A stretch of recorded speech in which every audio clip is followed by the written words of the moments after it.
Today, in current events from a Christian perspective, America is just not compatible with Islam. In America, there have been, this month alone, at least 4 terror attacks by followers of Islam in America.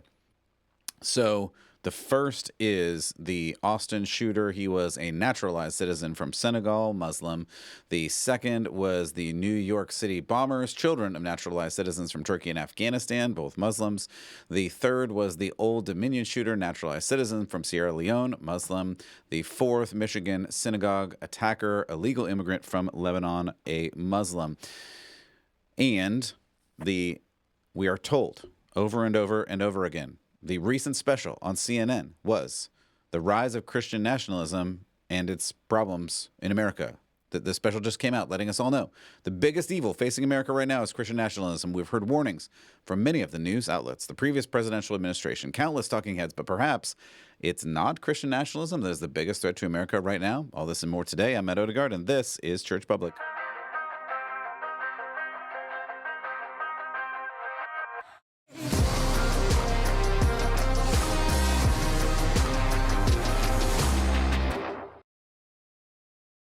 Well, hey, everybody, welcome back to Church Public. Really appreciate you stopping by today. And as always, hit all the buttons, do all the likes, do all the subscribes. This is just me doing this thing.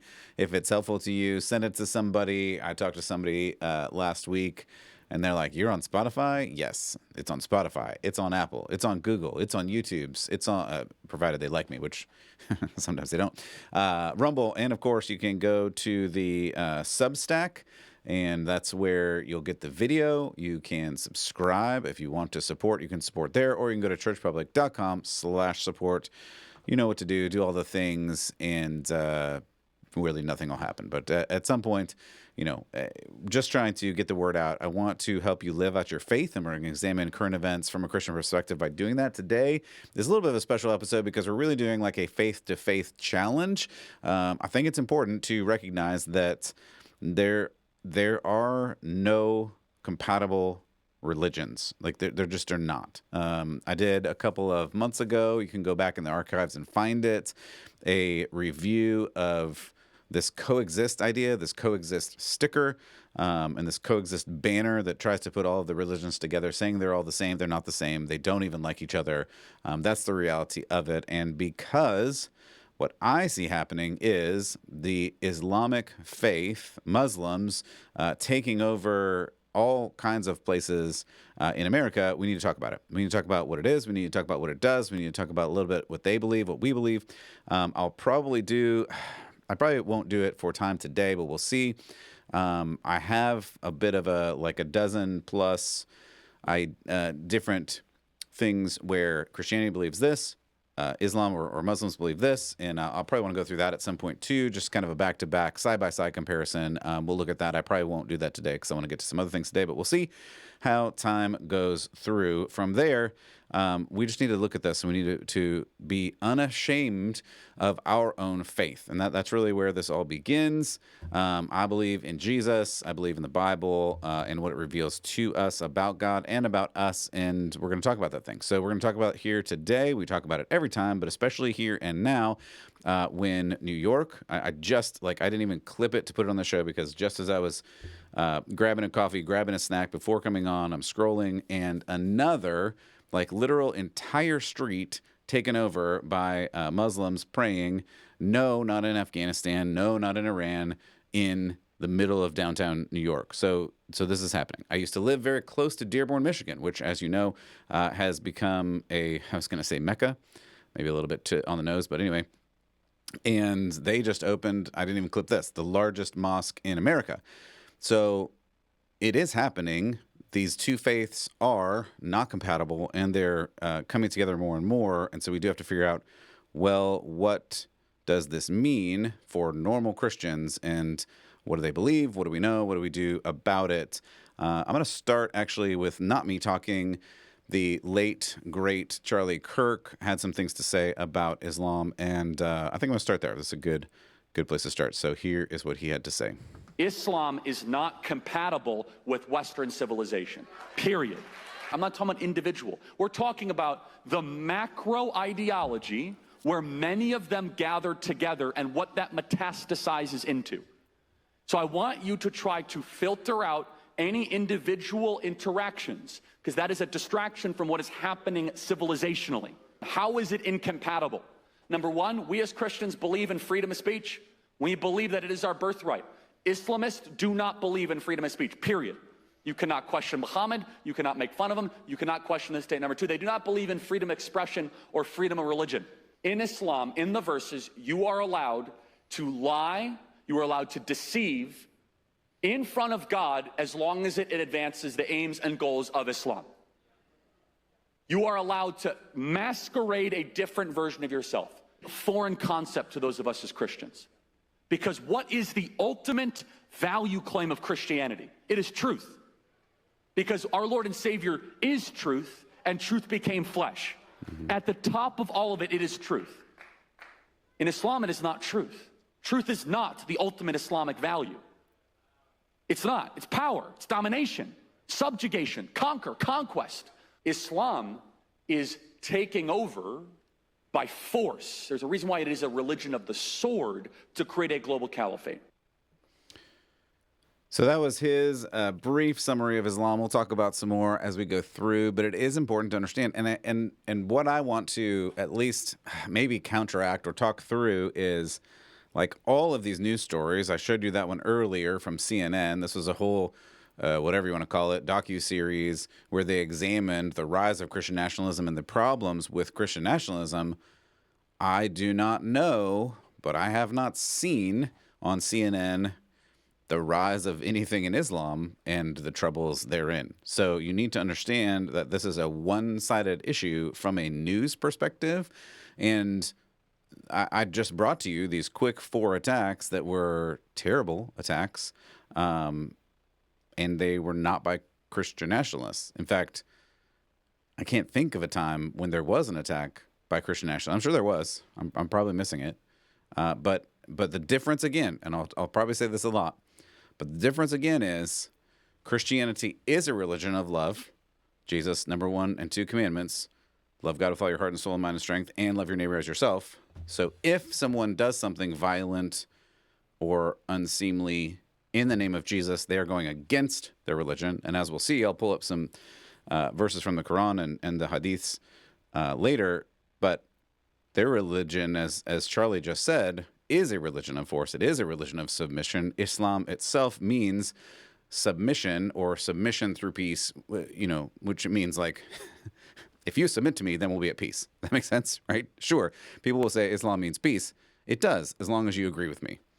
Like, if you have kids, you know what this means. Like, kids will be fighting, and they're like, if they just wouldn't fight with me, we'd be peaceful. Okay, but that's not how any of this works. But that's what we're seeing, and so we need to talk about this. We need to understand how it works. We need to try to work through this from a rational point of view. I will definitely bring things out from a theological point of view, and we'll go through some of these things too. My favorite clip, which I showed you a little bit of here, is the CNN coverage of the attack, but I want to go through this one because I think this illustrates the disconnection that not just CNN, but most of the news outlets, everyone on the left, politicians and political people and celebrities and just regular people that don't think hard enough about this have just fallen into this place where they don't know reality. And I don't think I have this clip today, but like one of the things Mayor Mamdani did, in addition to Muslim things, which we'll look at in a moment, and I don't have this clip, is he appointed a trans man, in other words, a dude that's dressing like a woman. I don't know if that's trans man or woman, I don't care. A dude that's dressing like a woman to lead their LGBTQAIP hashtag plus squiggly $ initiatives. Why is that connected? It's connected because when you start ignoring reality, then anything is possible. Like a man can just be a woman, or a peaceful protester can throw a bomb. So, man, this is definitely going to get kicked off the internet. Anyway, I'm definitely getting kicked off the internet for this. All right, so This is, I'm going to play you this clip, and this is what happened in New York, where a protester is saying, it should be allowed to be here. No one's illegal. Immigrants are wonderful. Muslims are wonderful. And then this happens. I'll let you see it, and then we'll talk about it. You don't live in New York. You're coming to New York to tell people who belongs in New York and who doesn't belong in New York. We were born and raised in New York, and we want everyone here to stay in New York. You don't get to come from outside and then tell everyone else.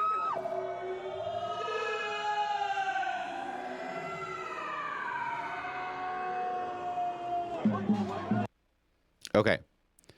So for those who are just watching and you didn't quite see that and understand what happened in the picture, it's the quintessential picture. So this guy is yelling at a bunch of people who are supporting ICE, supporting people who are here illegally being sent home. And he's saying, you don't get to decide who stays here. Immigrants are great. Muslims are great. A Muslim jumps on his back and throws a bomb into the crowd.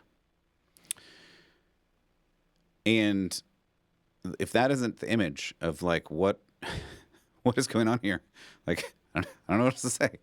Like they're so delusional that they can't even see that their policies are allowing people to be violent and try to harm other people. And then apparently this person sort of doubled down on it and said, I was in the middle, this is his tweet, I was in the middle of saying, as a born and raised New Yorker, we welcome everyone into the city. When he threw that over my head, I'm going to pause and interject in here, that was a bomb. Fortunately, I believe the bomb did not go off as intended, which is, serendipity, God protecting people. But... And then he goes on to say, I still stand by it. I was born and raised in New York, and everyone is welcome. It's just the ultimate, like the pinnacle of delusion. Like it's just let anybody in. It doesn't even matter. Everybody's the same. Even the people who throw bombs at other people. Apparently, they're all just the same. We're all the same. Everything's the same. So CNN, and just to, I'm completing the circle here, just to show you how deluded CNN is for this. They said about this incident, 2 Pennsylvania teenagers crossed into New York Saturday morning for what could have been a normal day, enjoying the city during abnormally warm weather. Okay, I'm going to pause there. These were just 2 regular Pennsylvania teenagers, like any other Pennsylvania teenagers. Or were they? Continue on this headline. But in less than an hour, their lives would drastically change as the pair would be arrested for throwing homemade bombs during an anti-Muslim protest. So maybe these were not normal Pennsylvania teenagers. This is where, like, I know. If you're listening to this, you can't trust the media, but they're very insidious in what they're going to say, and we need to make sure we're paying attention. And so let's just talk about Islam for a moment. It is not a religion of peace. It's a religion of peace through conquest. That's what we talked about. We talked about the name translated peace sometimes, but it really means submission. Again, there's plenty of peace once all the silly infidels like you and me are gone. And if you don't want to take my word for it, look at many, if not all, of the Muslim countries around the world and tell me if they are, in general, peaceful. My answer would be no. Again, I could give you so many examples. We would run out of daylight to look at that. And even these examples from the earlier things this month, which were some of the most egregious attacks in America over the past month. They were not Christian nationalists, so draw your own conclusions. You could make the argument that Christians have done bad things too. Many people have made that argument. That is, in fact, true in some instances. And again, I need to point to the root of each religion. Christianity is a religion of a loving God and loving others. So if someone does something against, you shall love your neighbor as yourself, or Paul is saying they will know us by our love, then the person is acting against, in contrast to, the core values of Christianity and Christ. On the other hand, those that claim Islam is a religion of peace commonly cite verses from the Quran, such as Surah 2:256, quote, there shall be no compulsion in religion, and Surah 490, quote, if they if they keep away from you and cease their hostility and offer you peace, bid them no harm, end quote. However, many verses in the Quran contradict the other verses. Islamist leaders for centuries now have formulated this principle called nashk, which in English is translated sometimes abrogation, another kind of fancy word, but all that means is the later teachings override the earlier teachings. So if you read those early verses where they say, don't compel anybody to believe, there's no compulsion in religion, or be peaceful. But then you read things like Surah 2:106, if we, that's Allah, abrogate any verse or cause it to be forgotten, we replace it with a better verse. So this abrogation is a real thing. Muslims believe Allah revealed the Quran to Muhammad over 22 years. So interestingly, if you begin to read through it and you begin to process the timeline of what's going on, you'll notice these peaceful, tolerant verses appear in the earlier chapters, the surahs, where after there are a lot of people and a lot of military leaders and a lot of governmental power and military power asserted and taken by Muhammad and his followers. These Medina surahs are much more about violence and holy war because they had the power. I mean, this makes sense, right? Like in the beginning of the religion, when the Muhammad and the leaders did not have power, they were very peaceful. Then, when he began to have power, the verses were not very peaceful because they had the power. This isn't rocket surgery. So, as circumstances changed, these revelations of Allah just changed. Surprising how that happens. So, I think it's important. I think we need to understand this because then you get to things like Surah 9:5, when Muhammad was told, quote, Muhammad told us, quote, slay the idolaters wherever you find them, arrest them, besiege them, lie in ambush everywhere for them, end quote. Of course, unless they convert. And again, just to be fair, not to straw man, Islam and to steel man Christianity, there are biblical commands to the Israelites to kill the idolatrous people. This is true, but there are big differences. The commands to Joshua and others were limited in scope and time and circumstance. In other words, when the Israelites encountered a hostile nation that is deemed, for whatever reason, by God to be destroyed, oftentimes it was because of their own idolatry, but that's a different story. That was only for a time, for a place, for that particular people. The Quran places no boundary on Muslims of any war on unbelievers of any kind. In other words, all of the writings about those things continue on into eternity, more or less. So according to Surah 9:29, Muslims are to, quote, fight against those who the scriptures, Bible, were given because they don't believe in Allah or the last day, and until they pay tribute out of hand and they're subdued. In other words, fight against the unbelievers until the end. They cite Surah 8:39. After winning a crucial battle, Muhammad received instruction that permanently authorizes holy wars to spread Islam. That is Surah 8:39, make war on them, that would be you and me, until idolatry shall cease and the religion, Allah's, Islam, reigns supreme, end quote. So, again, holy war can go on forever, according to the Quran. Allah gives Muslims a spiritual incentive for joining this holy war. So we've heard sometimes jihad. In Surah 474, quote, fight for the cause of Allah, whether they die or conquer, we shall richly reward them. In other words, the reward of those who die in this Islamic teaching is to immediately go to paradise. As an aside, and part of the thing that I'm working on as a comparison between these two religions, that is a major difference, that in Islam, there is no guarantee that you're going to go to paradise, go to heaven. In fact, there's a bunch of levels. It's a whole thing. But if you kill someone in service of God, then you kind of get a fast track. Just saying, that's their theology. That's what they teach. On the other hand, and Charlie referenced this, many of us know Muslims who are wonderful people. I do. And that's great. It is wonderful. However, I'd argue based on these verses, that is not in alignment with these teachings. If you really took these teachings to heart and believed them and did them according to what they say to the nth degree, it would not be peaceful, especially if there were the non-converted around you. If you believe these writings, you'd want to conquer too. So again, you have to get to the root of the religion. You have to get to the root of the theology and follow it. I mean, if you truly believe it. And I know I'll be the first to say, in Christianity and likely in every other religion, there's a lot of people who believe a lot of things on the surface, but once you get down to it, they're not actually following all of the things. I know that's a terrible problem in Christianity, and people just don't read the Bible and do what it says. That's why I keep saying over and over, read the Bible and do what it says.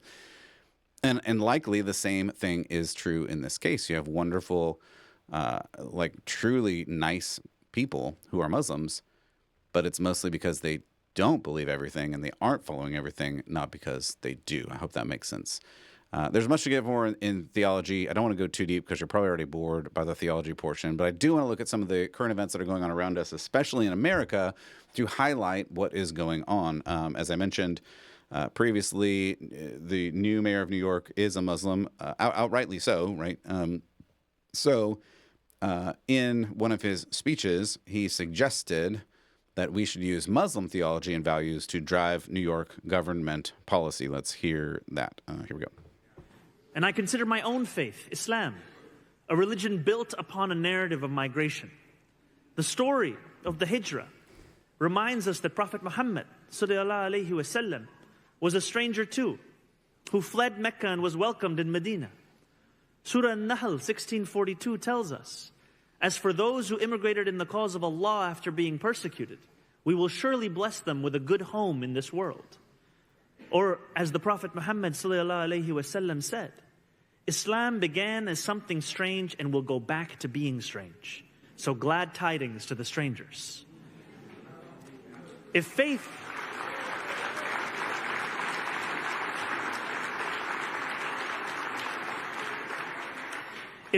offers us the moral compass to stand alongside the stranger, government can provide the resources. Let us create a new expectation of City Hall, where power is wielded to love, to embrace, and to protect.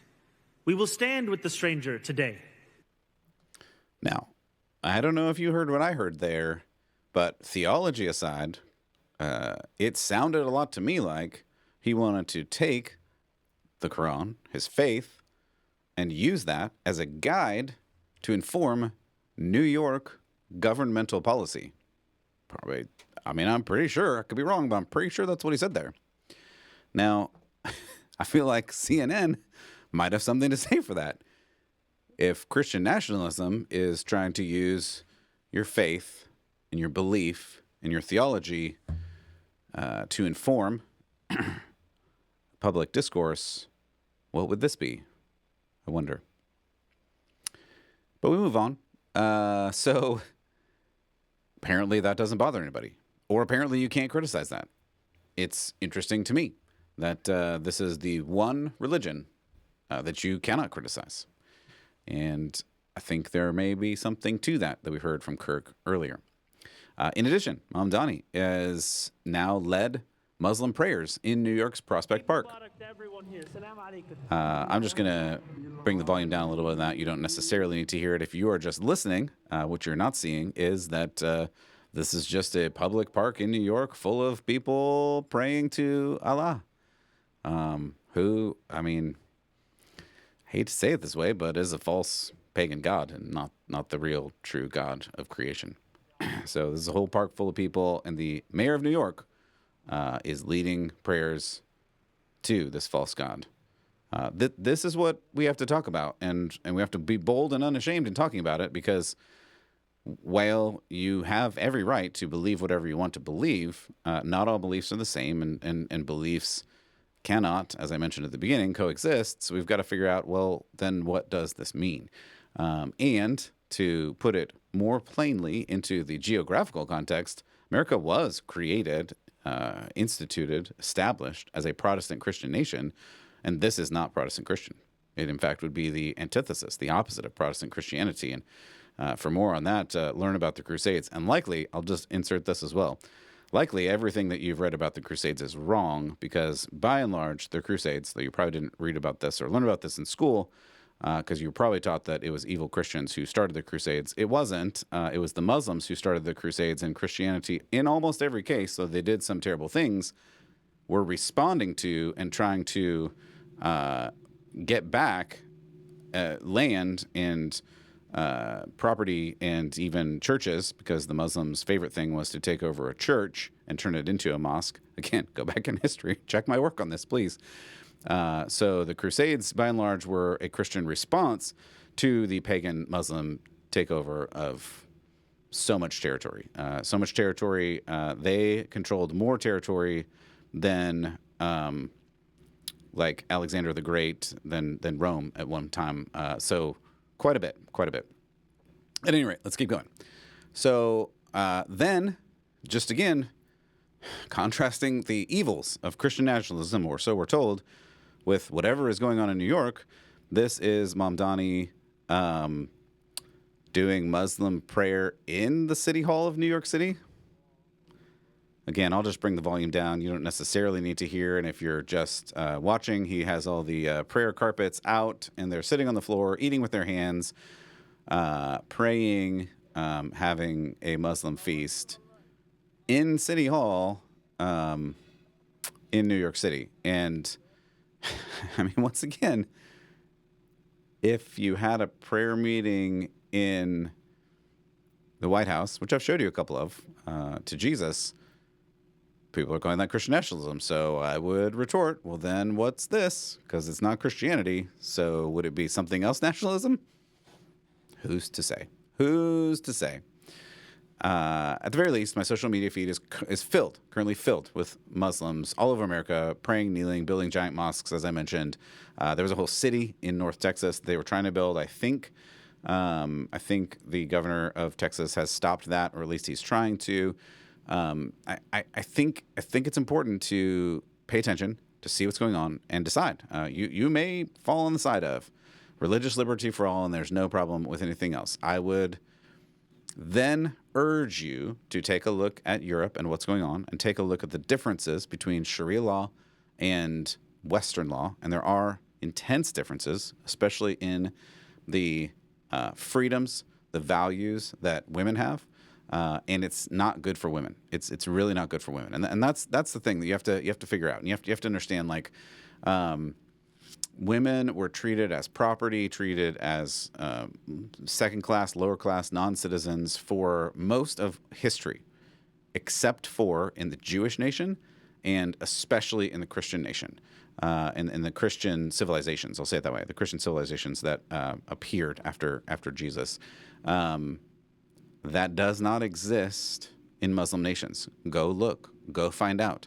Go see the people that are celebrating the fall of the Ayatollah in Iran, because the women will finally be free and not have to wear the restrictive clothing, get married at 6 or 9, as Muhammad has shown is the model. So they do it. Again, don't take my word for it. Go do some research and find out what Sharia law contains. Find out the way they are allowed to, husbands and fathers are allowed to persecute their wives and daughters if they do not submit. And then go look at things like The Handmaid's Tale and think, like, is it Christianity that's really doing this, or is there someone else? To kind of put a bow on this whole thing, because I don't think I'm going to go through, for time, I'm not going to go through the differences. I'll do a separate video on that. So watch out for this. I'll do a video about the dozen or so differences between Christianity and Islam. I think that'll be helpful to kind of put it together in one package for you. So I'll work on putting that together. But I want to show you this video because this kind of illustrates how broken people's brains are in terms of what is real and what is not real. And I mentioned the trans thing because it's very similar. Like, once your reality is broken and you're just ruled by ideology and not reality, then you can do or say or think whatever you want, and there's no penalty, there's no logic or facts or questions that can break through. And what do I mean by that? Again, in the trans world, it is, well, if a man wants to, they can just become a woman physically, really, and people are just saying, yeah, that's real, that's true. Obviously, it's not. Obviously, it's ridiculous because that's not real. It's not possible. But this is the same kind of situation where these people were asked, I don't know how much of this video we're going to watch, but these people were asked, which is the bigger threat, Americans in red MAGA hats or radical Islam? and people yelling Allahu Akbar. Let's listen. Who do you have more in common with, a Trump supporter or a radical Islamist? Radical Islamist. You saw someone wearing one of those red hats chanting "Make America Great Again," or you saw someone shouting Allahu Akbar running down the breezeway here. Who would you feel more safe with? The one shouting Allahu Akbar. Yeah. You would support the radical Islamists. Yeah. What is it about Trump supporters that you don't think you'd get along with them so well? I'm gay. But you would get along with a radical Islamist? Yes. And you're gay? Yes. And so Okay, I don't know. I just have to pause. Like, you know, and maybe this is just a random person interviewing random people, and they all just don't understand. But I think there's something bigger going on here. I think it's like a Romans 1 thing where people's hearts are darkened and they've just become futile, and they think they're wise, but they're fools. I think it's God's judgment. These people really just don't understand. Like that, and it'd be funny. Like I want to laugh, but I can't even laugh right now because it's just so sad. Like that poor lady, who is confused, thinking she likes women and not men, but she thinks she'd be better off with radical Islamists over, I'll just say, dudes in red MAGA hats. And again, if you know anything about Islam, you know that's just such a sad statement. Like she would not, the things they would do according to their religion and that their religion allows and even endorses them to do are terrible. And I guess she just doesn't know. And so it's not funny. It's just sad. It's tragic that she doesn't know that. And I just showed you the video. The girl before that, she's like, if a dude was running down and yelling, but another dude was there in a red MAGA hat, she'd be more scared of them. And here's the thing. It's the same thing as the trans thing where you know when you're looking at a dude that's in a dress. Everyone knows. You can lie about it, fine, but you still know. And the reality is these people know. Like we just saw the video of the dude who came up and shouted and threw the bomb. And if there had been a dude standing next to him in a red MAGA hat, everyone would have ducked with the dude shouting and throwing the bomb, and no one would have ducked with the person wearing the hat. I mean, they know. Everyone knows. It's a lie. But it's the lie that they can't get out of. Because if they admit that it's a lie, then you have to go back and say, well, then maybe everything I believe is a lie. And that really is the truth. That's why Charlie at the beginning was saying, like, our number one value is the truth because Jesus is the truth and he physically embodies the truth.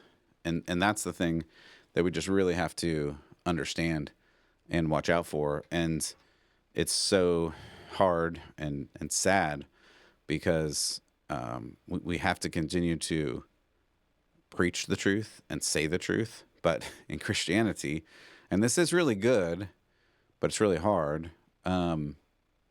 we don't force people into our religion. Yes, there have been times in history where Christians have done the wrong thing.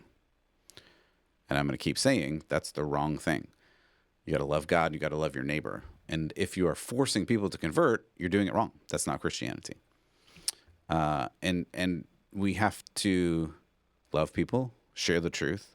I want to boldly proclaim the truth. As I mentioned at the beginning, there may be some online sites that I get kicked off of for saying this. But I have to be willing to risk that. That's a low price to pay for sharing the truth versus some people who share the truth in some of these Muslim countries don't get to walk away. And that's the reality of it. But it does not go the other way. Like there is no country on earth where if you disagree with Jesus, disrespect Jesus, use Christ's name in vain, destroy effigies of Jesus, where Christians will come after you and dispatch you. There's no country on earth where that will happen. We can argue the merits of that, but there's no country on earth where that will happen. However, if this goes in the other direction, people will definitely come after you. And we need to understand that there's a difference there. And there's a difference there because of the core values, not in spite of them. So the thesis at the beginning is that Islam is incompatible with the Western values in America and Christianity, and that's just the reality of it. We cannot coexist. And at this point, pastors, preachers, teachers, regular Christians, we need to start talking about this. We'll find ourselves in a nation that's not just secular, but it's anti-Christian. They won't hesitate to use the levers of power to force us to stop meeting. There's already things on the books. I think I saw either the mayor of a city in Virginia or the governor of Virginia is trying to push through a bill that if you say something against Muslims or Muhammad, you could be in trouble and go to jail. And this is what they want to do because it is anti-Christian. And you have to enforce the lie. You cannot stop the lie, and you must force people to believe the lie, or else they will really know the truth. And they will use these levers of power however they can. We've already seen it in many countries across Europe. And they will force us to stop meeting and declaring our devotion to God and to Jesus. They will try to do this. It's just the reality of it. But in the meantime, I am not nervous. I'm not worried. Because Jesus is Lord, Christ is King. One day every knee will bow and every tongue will confess that Jesus is Lord. And I don't have to be scared, but we do have to be realistic that these two religions cannot coexist. And one of them is seeking the domination and destruction of the other, while the other is trying to love people to the truth. For all of you, I hope that you read the Bible every day. I did my reading today in the Psalms and in Romans. I hope that you've done some reading today. That's the only way we're going to know the truth, speak the truth, and share the truth in love to everyone we see. For Church Public, I'm Matt Odegaard. Keep the faith.